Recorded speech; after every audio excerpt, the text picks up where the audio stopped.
Guess that's why they don't have a on-field presentation. It's pretty nice. It's pretty crystallized there.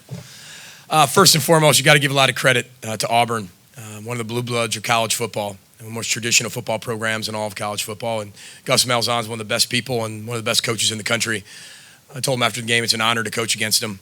And I remember when we got the matchup, I was so excited because it was like you get a chance to coach against one of the best people in college football. And I have a lot of respect for him and his football team. That's a heck of a football team that our team just beat. I want to thank our president, Joan Gable. I want to thank our athletic director, Mark Coyle, for having this vision. And I really want to thank our players. This is all about them. They found a way to win a game, and I don't think many people thought we had a chance. And that just shows the resolve, the resiliency of this program and these kids who have been through so much.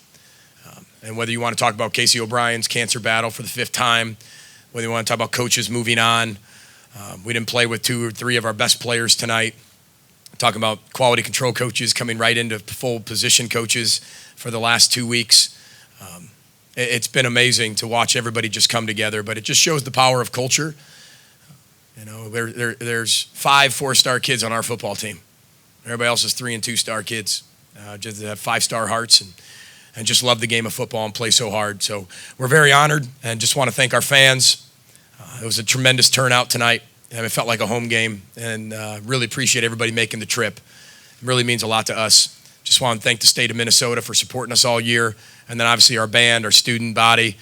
This is what it's all about. This is for you. We challenged every one of our players before. If you want to be a blue blood, you got to beat blue bloods. We used to be a blue blood back in the 30s, 40s, 50s, and 60s. And we talked about the word of the year is restore. We want to restore that tradition.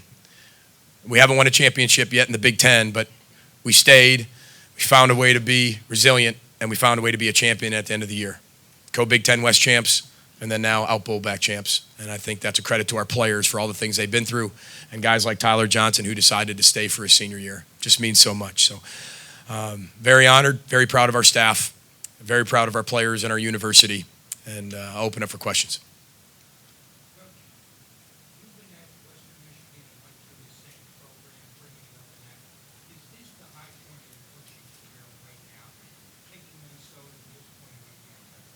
Well, I think you always change and evolve, you know, and there's always peaks, there's always valleys.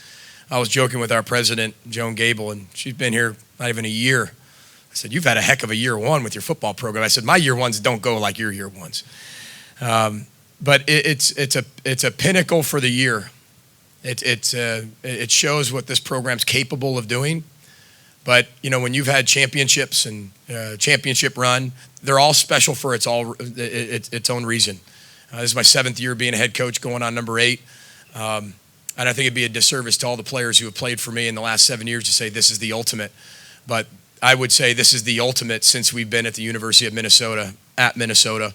And it's something to traject you and move you forward as we continue to reestablish our tradition of being a blue blood.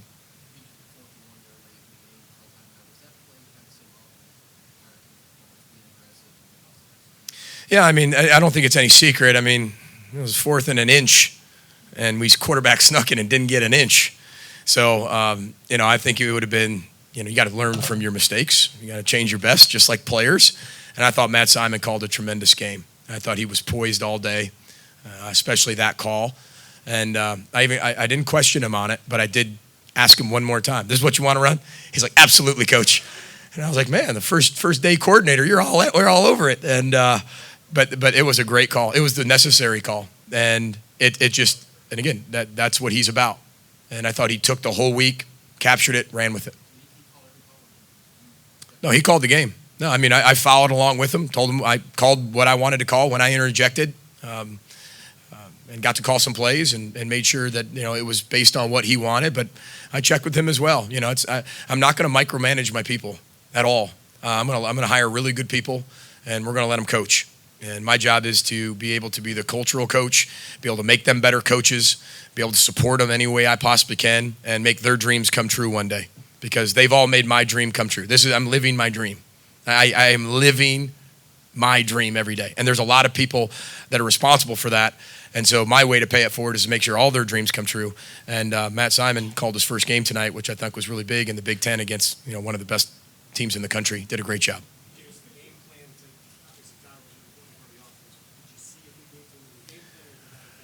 Had to. We first of all, when you got to give Gus Malzahn a lot of credit, because when you're playing against him, it's almost like preparing for ghosts defensively.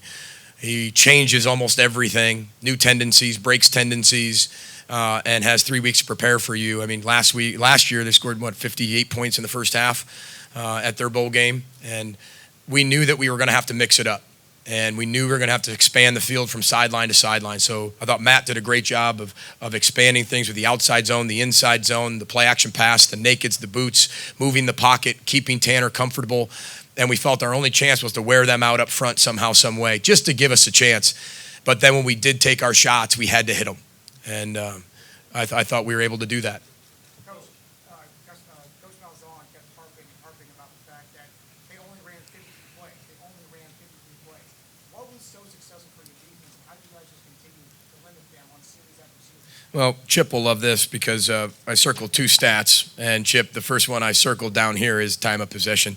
We knew that we could not let Bo Nix have the football for a long time. We couldn't. We had to be able to control the ball. We had to take the play clock down all the way from 40 seconds down to 5 almost every play. And I thought Tanner Morgan did a great job of managing that. And up front, it's very rare that our offensive line will be outmanned. And we were really outmanned in terms of size and strength. And those are all first-round picks up there. And they just continued to keep their oar in the water, just keep rowing the boat, and just keep doing our job and keep doing our job. But I think that comes from our preparation. Our preparation is very unique and very different. And I'm sure Tyler's probably glad that preparation's over as he moves into the National Football League. It is very difficult in the National Football League. I will say that, Tyler. But our preparation gives us a chance. And I thought our team prepared for 3 weeks. They did exactly what we asked them to do. And they did it as it was their own. So this team's matured. And I'm just really proud of the effort they had, because we had to control the clock. We had to run the ball. We had to take some chances on 4th down. We had to be able to flip field position. And I thought our defense was so stingy. So stingy. I mean, we give them a field goal to start the game. Then they have a kickoff return, right? And so we put our defense in a really tough position points-wise, but I thought they were really stingy. Joe Rossi called a really good game, and I'm really proud of him too.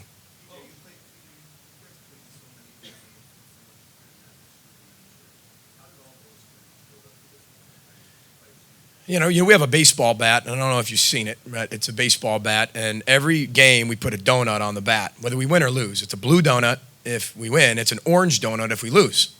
Coincidence, blue and orange all year. And we used that in our last team meeting last night before I put them to bed, that it was no coincidence. It was blue and orange and who we were playing. But it's like that. You keep putting donuts on the bat knowing that you're going to learn from your mistakes and you're going to learn from your success. So no matter what the result is, we write on the donut what we learned from that game, and we put it on the bat and get back in the batter's circle, right? Or the on-deck circle. And then you keep swinging it and swinging it and swinging it. And the next thing you know, you get in the batter's box, you take the donuts off, and that's game day. And that bat should be lighter. And you should be able to be a better football team, and you should be better at your fundamentals, technique. And I think that's what happened all year. We just got better and better and better. We had 1 bad quarter against Iowa, and we had a bad quarter and a half against Wisconsin. Other than that, I wouldn't say there's a lot of quarters throughout the season. That's what I would consider bad. And after that, that's what I would sit there and say, that we had a really good season.